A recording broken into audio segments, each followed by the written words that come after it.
Welcome to the Church Digital Podcast. Through this podcast, we'll talk about the technological innovations within the church. But more than tech for tech itself, we'll address deeper questions. Is disciple making possible digitally? How should we approach the digital mission field? Can a biblically grounded church operate in digital space? Oh, and where does the metaverse fit into all this? Whether you're a big or small church, an established church, or a startup church plant, the Church Digital's goal is to help churches like yours learn to be a multiplying church, digitally and physically. Our heart, that churches like yours would discover a newfound focus on disciple making that will revolutionize your church.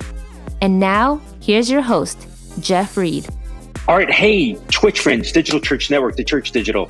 Jeff here, founder of the Church Digital Church Network, so much other fun stuff. And we're doing yet another podcast episode of the Church Digital Podcast here on Twitch. We've been in season 4 here talking about Jesus, gamers, and church.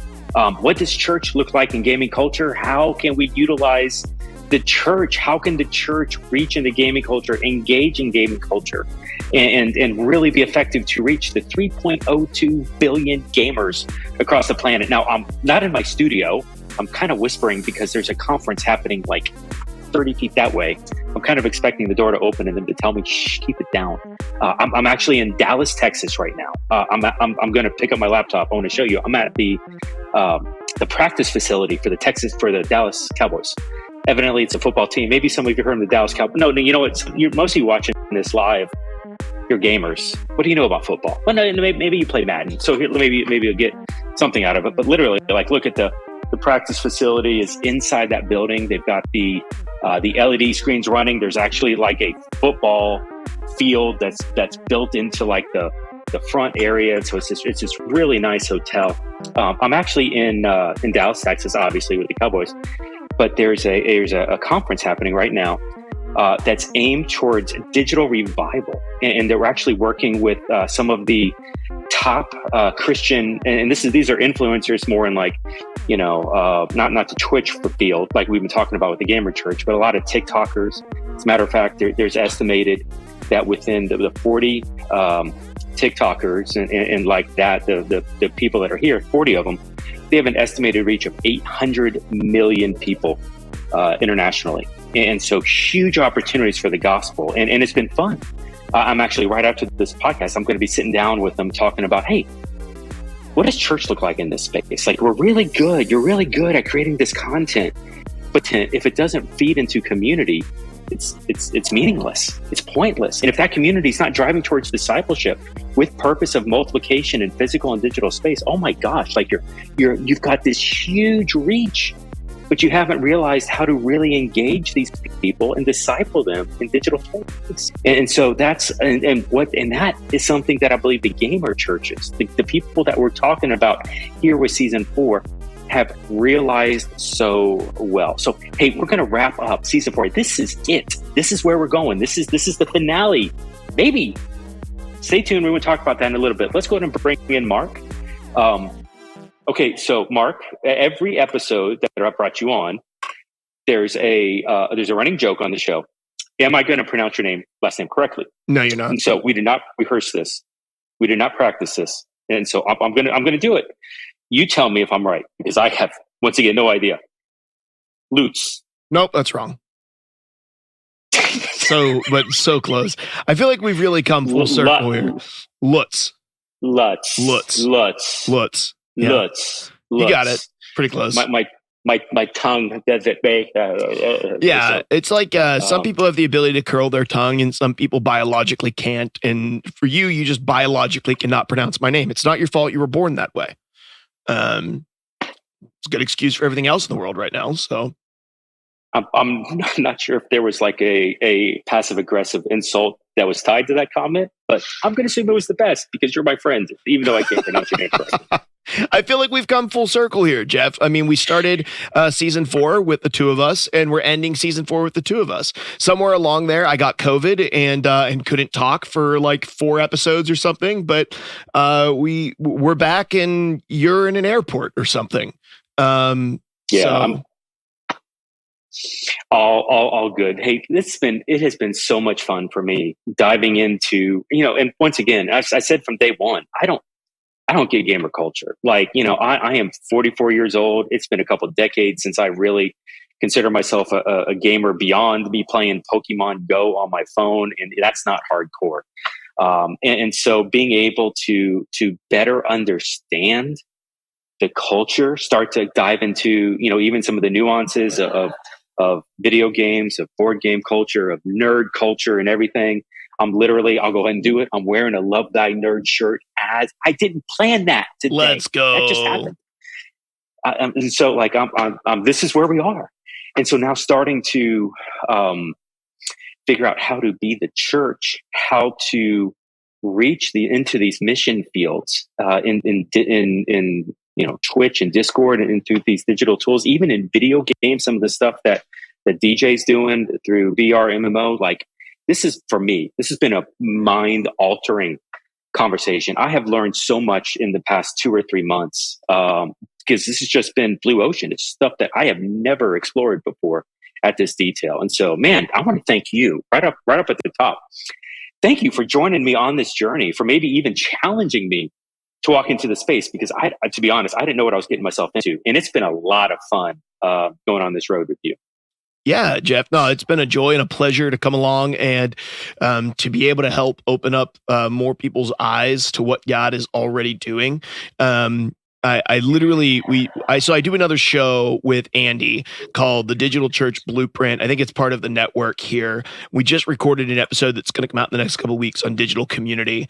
And I said, the church thinks that this is a frontier. Right. And they're all acting like we're getting in our Conestoga wagons and we're going to head out to a couple of shanty towns and for the gold rush. And then what you find out is you got in a Conestoga wagon and you went out west. And what was there was a cyberpunk city with millions of people that was 30 years beyond what you knew existed.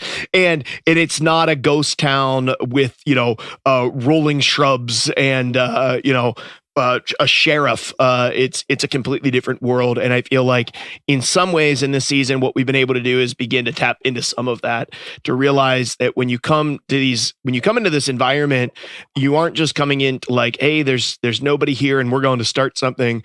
You're walking into a culture and a language and a people group. And what's even more interesting is, like any large city, Pittsburgh's known for this, right? I live near Pittsburgh, having all of these little subcultures, right? You have the Polish people that lived in this area, the German people that lived in that area. And in the gaming world, you have that too. You have this massive city with the FPS players over here, the card gamers over there, and the RPG players over there, and it is really diverse and incredibly interesting and so nuanced. That has been a really fun part of the journey for me, is exploring, hey, God is doing really cool things in so many different ways. And then to close that up last week, looking at APEST and how that applies here, really brought a lot of that stuff full circle when we talked with St. Bear, and I loved that. Yeah, in the APEST conversation last week, I mean, honestly, that is still blowing my brain, and I'm sitting here like talking to these TikTok influencers that are reaching, like, I'm not exaggerating, millions. And one of these guys is like, yeah, it's me by myself. And I'm like, oh my gosh, hey, can you not build a team? Like, let's talk about what your team should look like, and helping them start to recognize the ministry potential if they move beyond themselves and start to structure. Yeah, you know what? I mean, you're really apostolic with how you're building your platform, and you're very passionate about your message, but you need a shepherd to come alongside you that can start to pastorally build these communities that can work within your organization, and you can push people from the top of the funnel, the content, and drive them down into a community for discipleship purposes. And so what I love is that the gamer churches, at least the ones, Lux, God Squad, they get that. Like they're already understanding what the community is, and that they've evolved. They've been around long enough to evolve from the Twitch to the Discord, and having that rich complementary of a strong front door through the Twitch engagement, the programming, the services, the platform, but then driving that into the community aspect. And Mark, to be honest, man, I quote you 5 times a week, at least, where you I'm talk honored. about the only person who quotes me. So that's nice. Well, the funny thing is I butcher your last name every time I quote you. That's so, people may actually find you on Google or not, but when you're like, you know what, the church building is Twitch. What we do Monday through Saturday is that's Discord. And so we spend 85% of our time in Discord. It's not about the weekend service, it's about the relationship. And that's the thing that so many people, that makes the idea of what we're doing with digital church, with gamer church, with influencer, with virtual reality, with social media, it's moving beyond just the content and content that goes into, automatic, where we're taking the relational aspects of discipleship out. And instead, we're featuring the community aspects for discipleship, which is how we as humans in 2023, that's how we operate. The success of discipleship happens in relationship, happens in community. And so us engaging in gaming community and building discipleship relationships within the gaming community, like if the physical church, if the American church would understand that and start to move discipleship out of the church buildings into communities and building relationships and challenging individuals to do that, there's a lot of stuff to really be excited about, here when we're talking gaming church. Yeah. And I think, Jeff, one of the things that has been really intriguing and super fun to me personally has been, I think that in many ways, the gaming ministry is kind of the testing grounds for what digital ministry very likely may look like in the coming years. Because in many ways, the digital natives, right? True digital hybrids are people who are pretty much like 25 and younger. Right? A lot of people who grew up in an era where high-speed internet on their phone was just a way of life. I've talked about this a lot in various shows and in different contexts, how people form their identities digitally at the same time that they form them physically, how important that is, and how the next generation will likely use tech hybridly in a way that we don't see it being used right now. However, the one place where we do see that being used in a lot of ways is inside the gaming community, because you have this huge group of people that are digital natives and early adopters of tech out of necessity to be able to raid together, to be able to play together, to be able to stay connected with one another.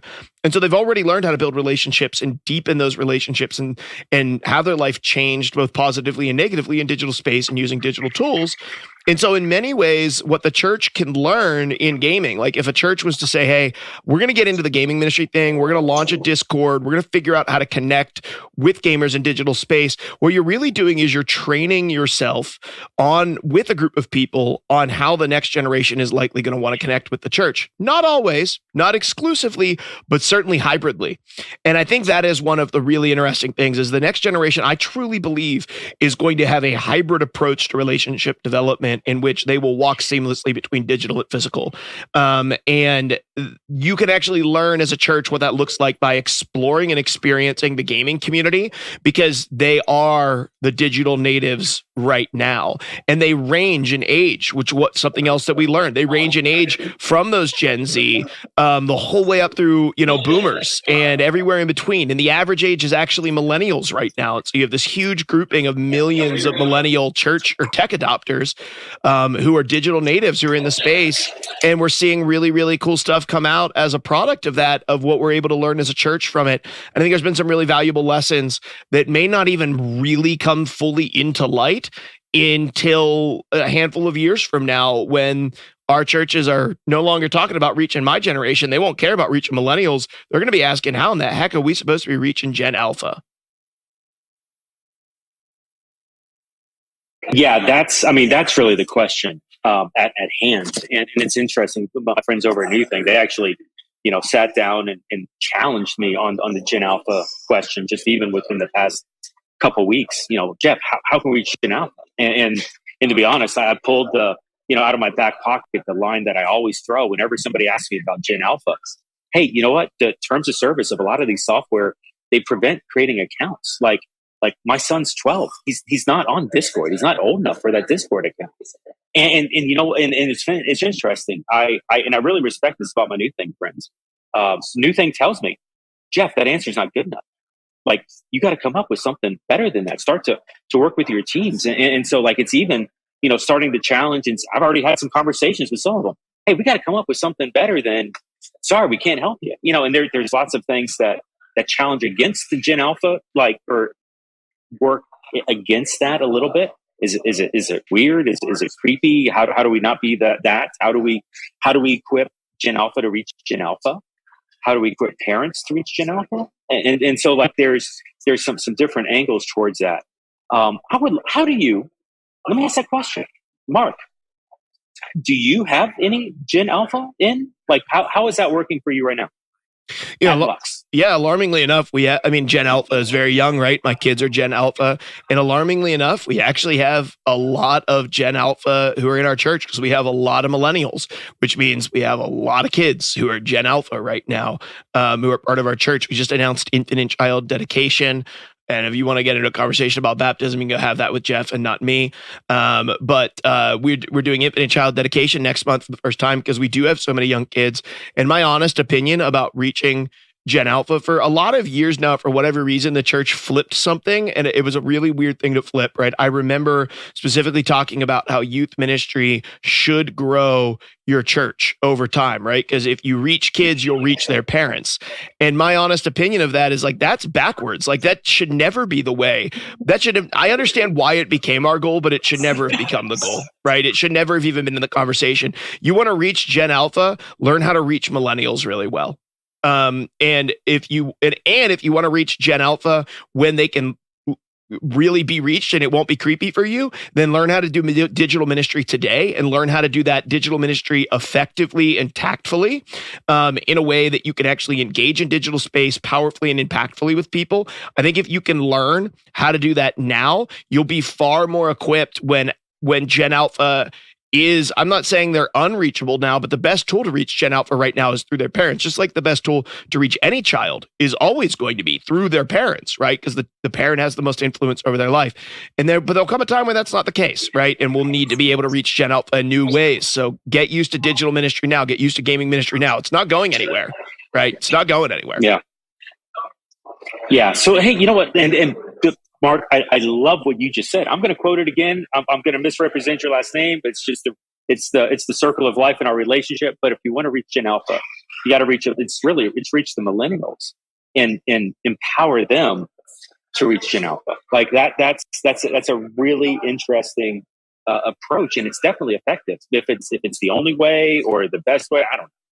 But the idea of empowering parents to disciple their kids. Let me give you and understand how and why to do that. Go for it. Let me give you two examples really quick that I think can tap into that a little bit. So I'll give you two examples from two sides of the aisle. I have a really good friend, Joe, who grew up in the church with me, left the church. I don't think you'd have any problem me saying that, has been on a weird faith journey. He has a son who's about the same age as my youngest daughter, Gen Alpha, right? And he actually reached out to me and he said, hey, as a pastor, what is the best way for me to protect my kid from the church?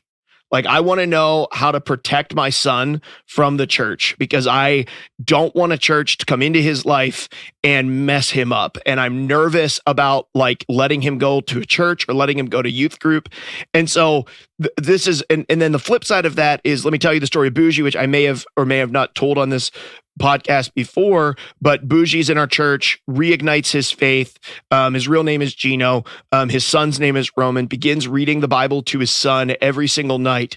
And so much so that his son is beginning to recognize scriptures because he's actually gone through pretty much every single page, every chapter, every verse of the Bible with his son. His son's heard it all now at age, 4 or 5 years old. And so we're seeing him change his son's life because his life has been changed. But the same is true of both. There's a unique thing among both Joe and Gino is that millennials are fiercely protective of their children. Fiercely protective of the children, and have learned that the world is not the place that you ride your bicycle at any time of the day. It is a ruthless, dangerous place where people take your kids and hurt your children. And so because of that, they are very defensive of their children and very protective of their children, especially when it comes to faith and church. And so the only way to reach Gen Alpha right now, I would say in physical church or in a digital context, is going to consistently be through reaching their parents. Wow, that's a powerful word right there. Definitely challenged by that, and huge opportunities in digital to disciple the parents, to disciple the millennial, to reach GenZ and GenA with that. The mobilization, the multiplication of this, the resourcing so that they can multiply it, that can be multiplied again.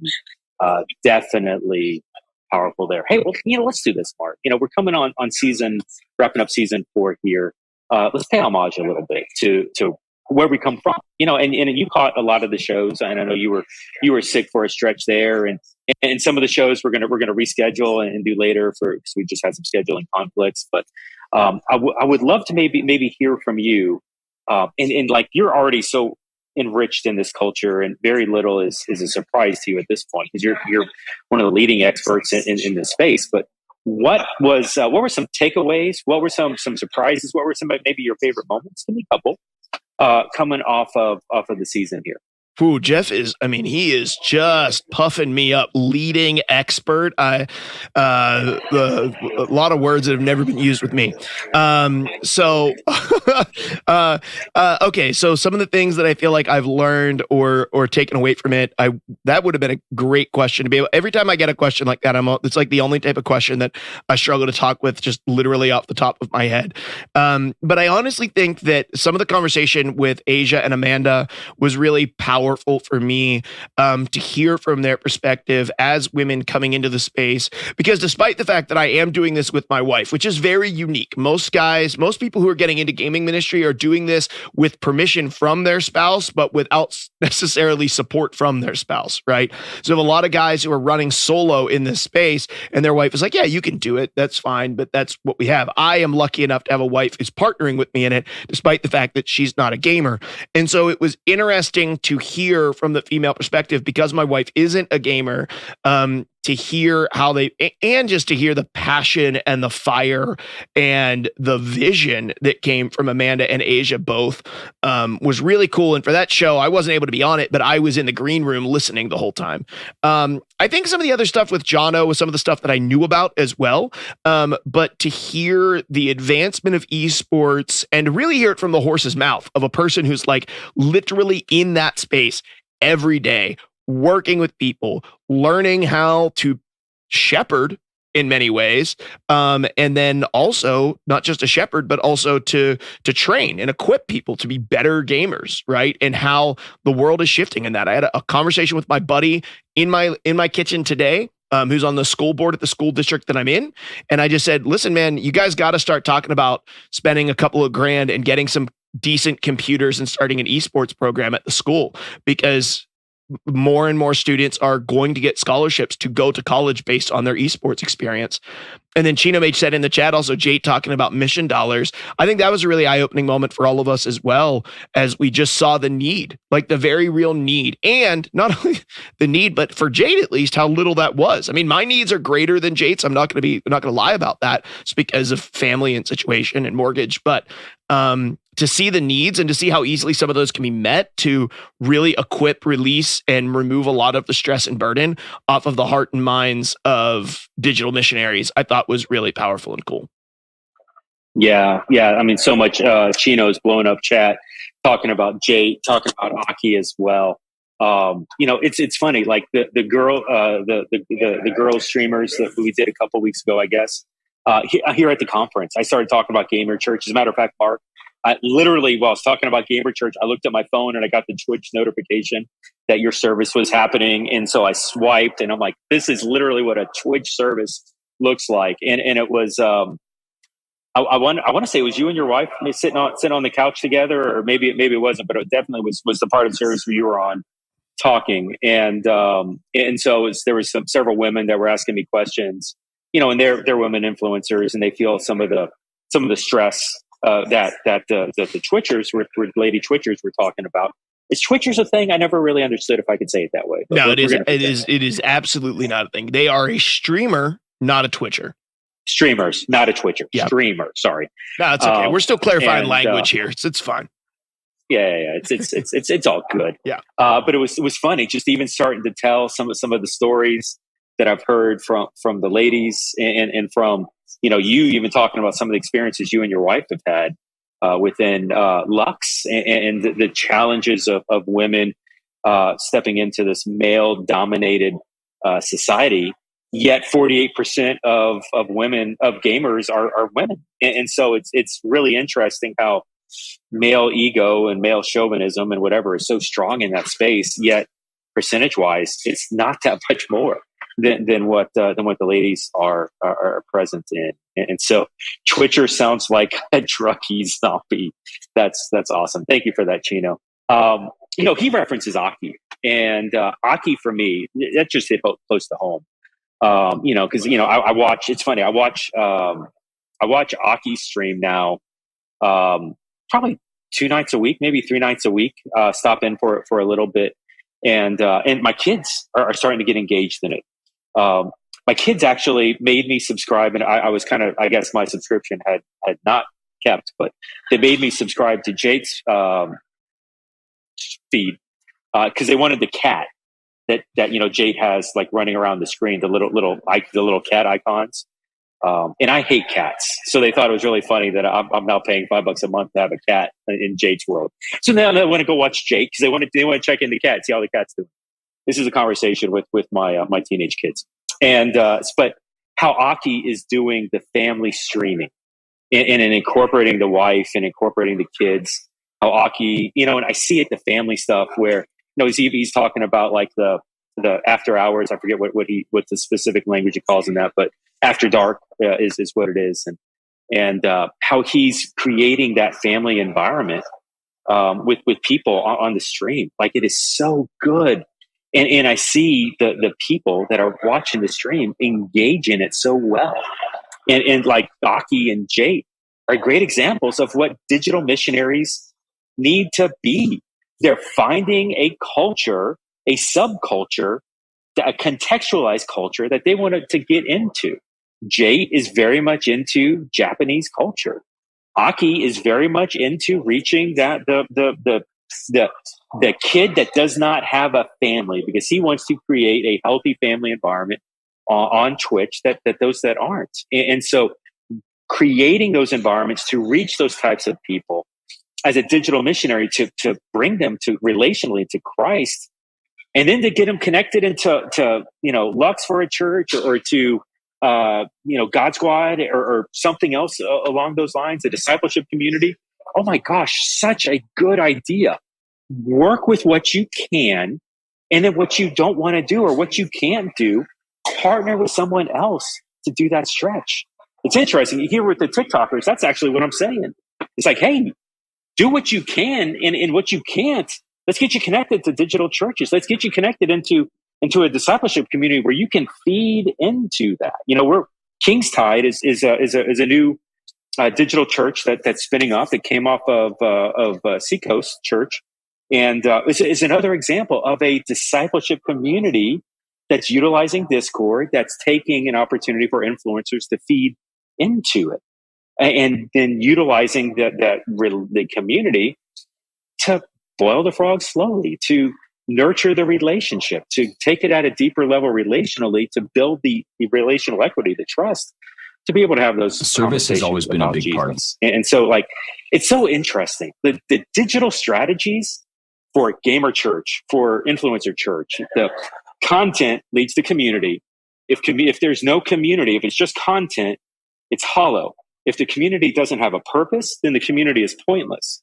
And so if the purpose is discipleship, then we need to see it physically and digitally. We're discipling people digitally to the point that we are seeing the fruits of the Spirit in physical and digital space. So the content has to go to community. That has to have disciple making, which has to have results physically and digitally. And if that's the standard that we're holding our churches to, man, by the way, the biblical standard that we're holding churches to, God is going to do great things through his churches in digital space. And I'm excited to see more churches like yours, Mark, spin up on here. I was encouraged, and just even as I've hung out more with the Don't Call It Megazord guys, the Nerd Culture Ministry Collective, went to the summit, met some of those people, saw the collaboration, saw the friendships that developed from that, see the desire now to multiply these ideas out and to start to connect with others and create new expressions of church that are holding to that biblical standard.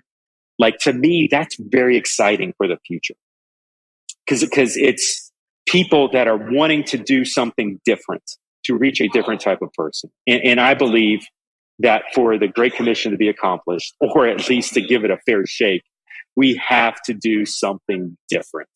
And guys and gals like you, through Nerd Culture Ministry Collective and all of this, it is so good to see you expanding, trying to multiply, train up that next generation to reach future generations. Well, let me tell you what, Mark, since I'm just rambling on here about Nerd Culture Ministry Collective, I am saying the acronym right. Like, that's in the right order. Yeah, Nerd Culture Ministry Collective is the network, and Nerd Culture Ministry Summit is the event. Talk to us a couple minutes. I feel like we've talked about it. I don't know that we've actually talked about it. I think we referenced it, maybe gave it a quick nod, but are you comfortable talking a little bit here about what it is, a Nerd Culture Ministry Collective?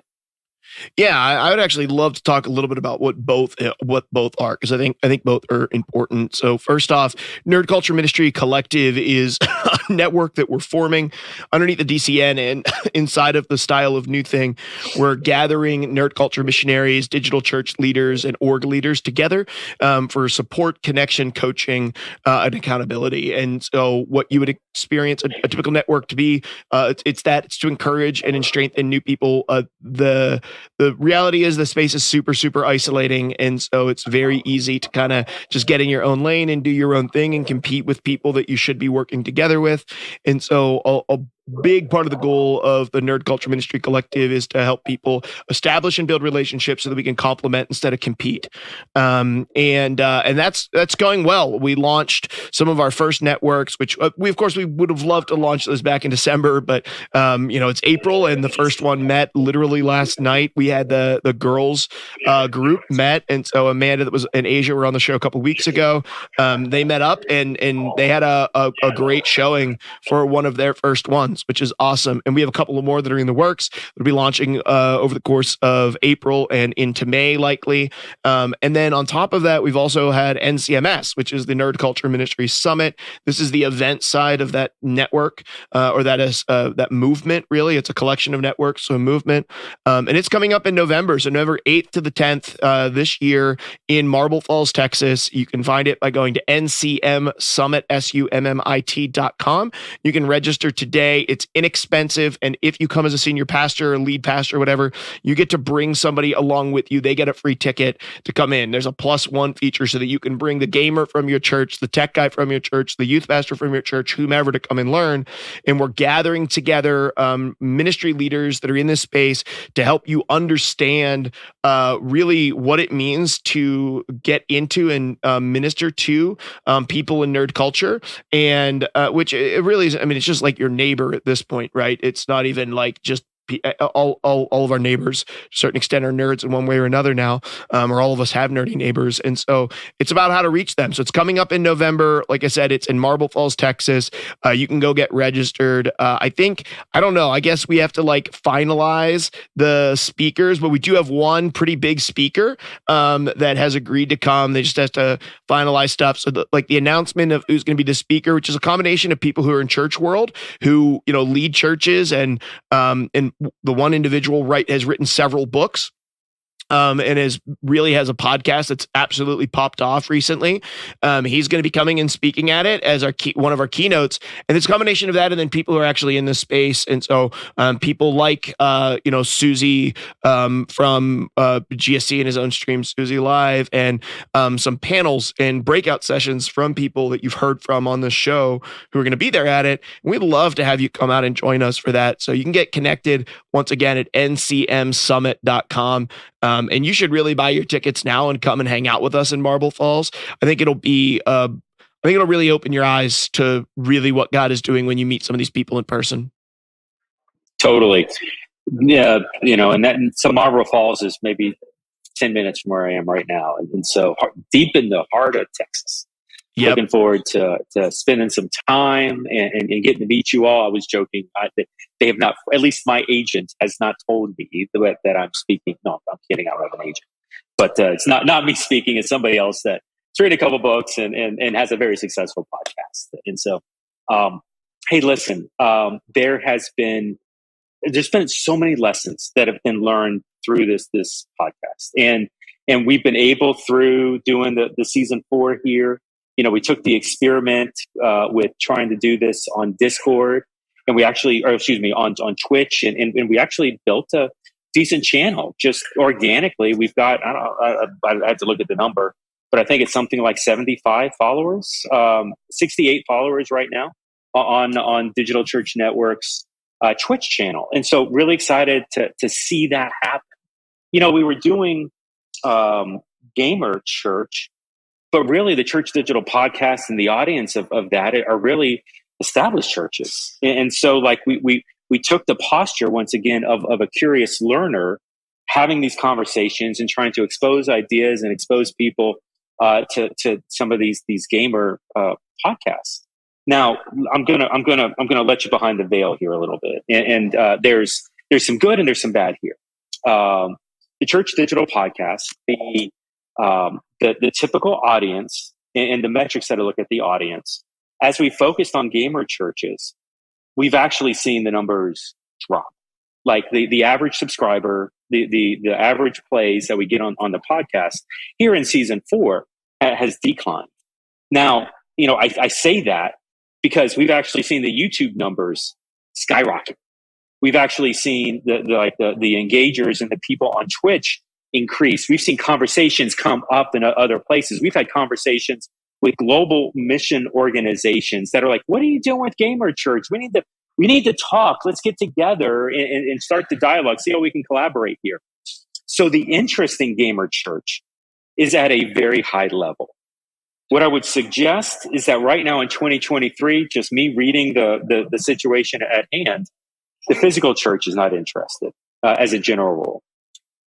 But what I've been so impressed with is the interest within the gamer community and the passion to see that multiply off. And so as a result of this, the desire not to, and so I'll let Mark speak to this in a little bit, but maybe it's not so much about helping the church, the physical church, the US-based church understand this, as much as it is maybe trying to create a new movement of churches that are operating in this gamer space.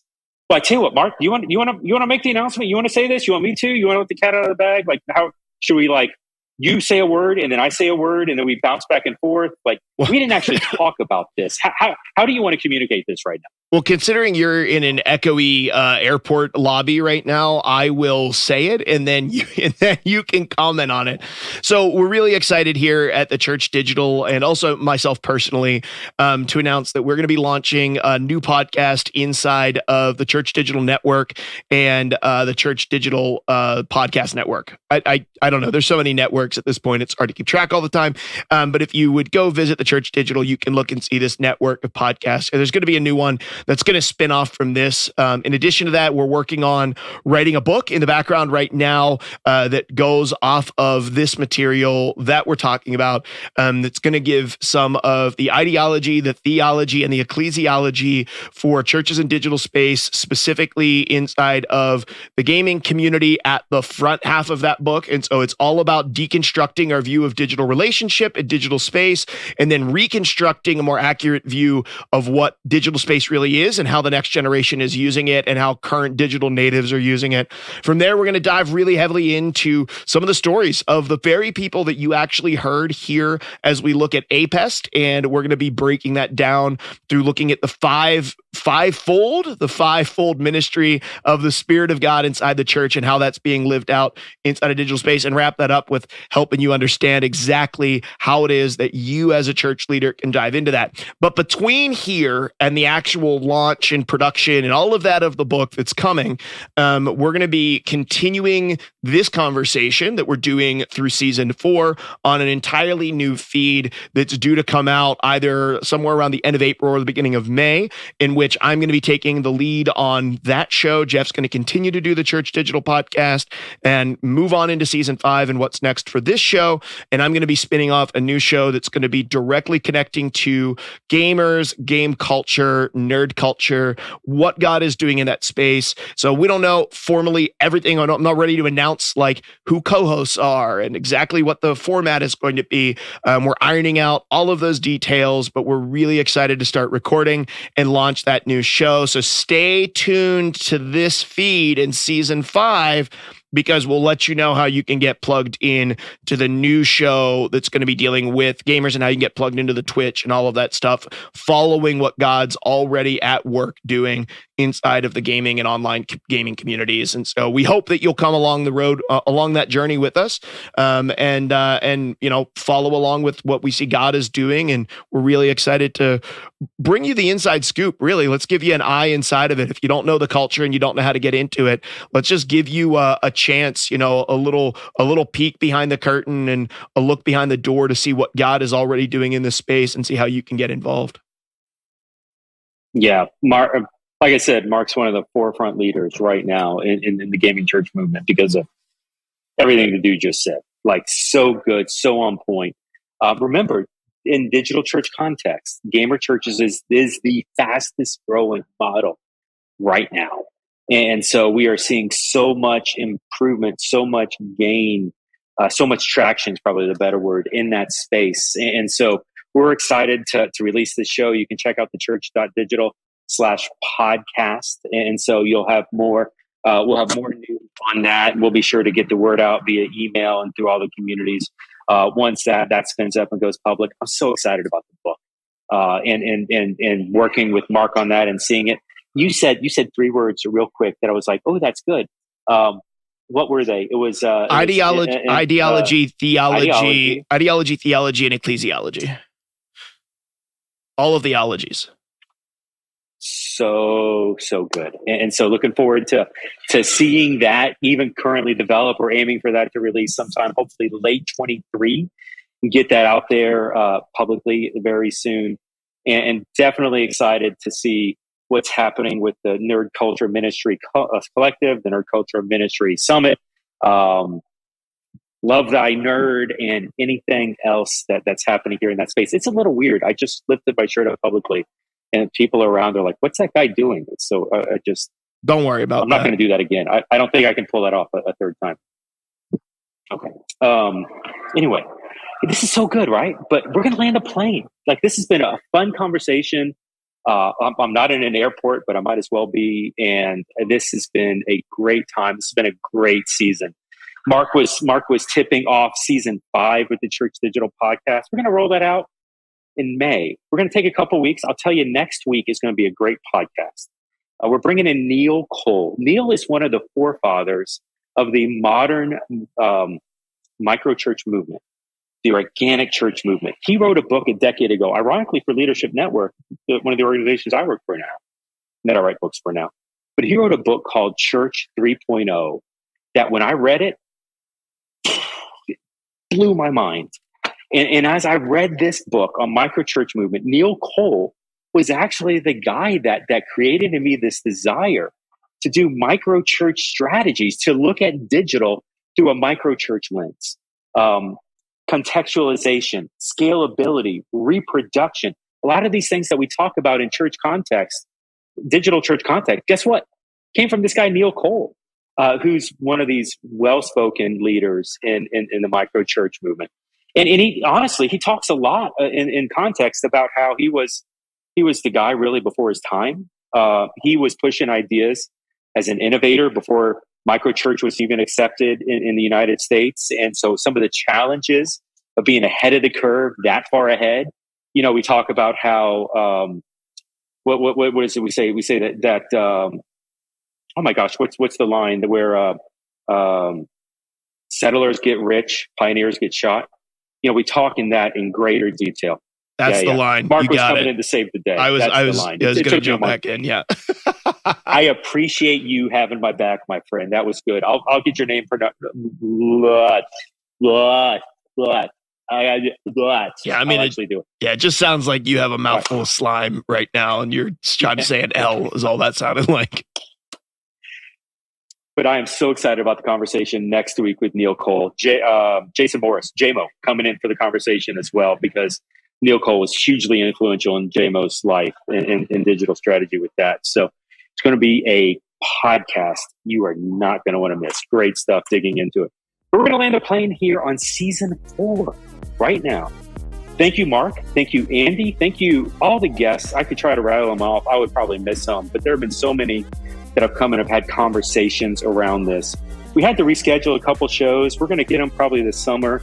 Really interesting ones centered around mental health in gamer space and how do we handle some of these difficult situations. And we'll get into that in a little bit. We'll tease it later on, but so much, and definitely excited about what Mark is doing as we're extending Jesus Gamers in Church into a new show and even developing this as a book to help future churches, future gamer churches get started and understand whatever the 3 words he said that was so good. But I need to write them down and have them in front of me, and I can't because I'm where I am.